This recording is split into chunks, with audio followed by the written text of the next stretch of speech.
All right, let's dive into one of the biggest, most heated debates in all of finance: technical analysis. I mean, is it a legitimate way to understand the markets, or is it just, a fancy version of reading tea leaves? Today, we are going to unpack the really surprising psychology that's hiding in plain sight on the charts. So get this. Every single day, more than $6.6 trillion moves around in the global stock markets. I mean, just think about that number. It's almost impossible to wrap your head around. And it brings up a huge question. In a system that chaotic and complex, how on earth do people decide when to buy or sell? And this is where we run into a massive paradox on Wall Street.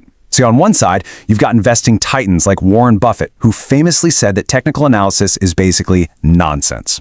But on the other side, you have these super secretive elite hedge funds. We're talking places that spend billions hiring physics PhDs to build trading algorithms based on, well, price patterns. So what gives? Are the smartest people in the room just throwing away their money, or do they see something that the rest of us are missing? Okay, let's solve this puzzle. The key, and this is really the whole game, is to completely change how you think about technical analysis. Because it's not about predicting the future, it's about understanding what's happening right now. And here it is. This is the big idea. The best way to think about technical analysis is this. It's applied behavioral economics that you can actually see on a price chart. It's got nothing to do with magic lines or crystal balls. It's about mapping human psychology. And once you look at it this way, everything changes. A price chart stops being just a squiggly line. It becomes this incredible visual record of a battle, a real-time map of the collective fear, greed, and hope of millions and millions of people, all putting their real money on the line. So, this whole psychological view, it's really built on a foundation of 3 core beliefs. And if you can get your head around these, the whole framework starts to make a lot more sense. Let's break them down. Okay, first up, the idea that price discounts everything.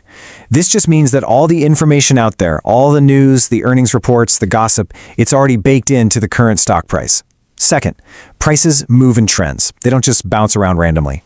And third, and this is a big one, history tends to repeat itself. So let's put that first principle to the test. A study found that right after a company announces earnings, the direction the stock moves in just the first few minutes, well, it predicts the stock's final direction for the entire day 87% of the time. Now, that is not random. It just shows you how incredibly fast price acts like a sponge, soaking up all that new information. So why do we see trends? Simple. It's us. It's just human nature. We have something called confirmation bias, right? So if we buy a stock, we start looking for reasons to justify our decision. And then there's the herd instinct. When something starts to go up, everyone else wants to jump on the bandwagon. These biases don't just create trends, they pour gasoline on them. And why does history seem to repeat itself on these charts? Well, because we repeat ourselves. Our fundamental psychology, our wiring, it just doesn't change.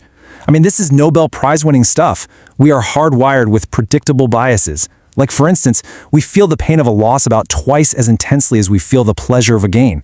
That predictable reaction creates patterns over and over again. Okay, so that's the theory. But what does all this psychology actually look like on a chart? Let's jump into a quick case study to make this real. To do this, we're going to use a tool called a candlestick chart. It's actually this brilliant invention from 18th century Japan.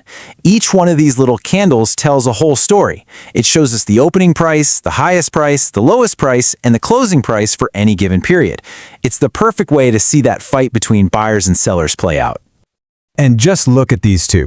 They tell completely different stories, right? On the left, you have this long green candle. That is pure conviction. Buyers were in charge from start to finish, no question. But then look at the one on the right. That's called a doji. That tiny little body with those long wicks, that tells the story of a brutal tug of war between buyers and sellers that ended in a draw.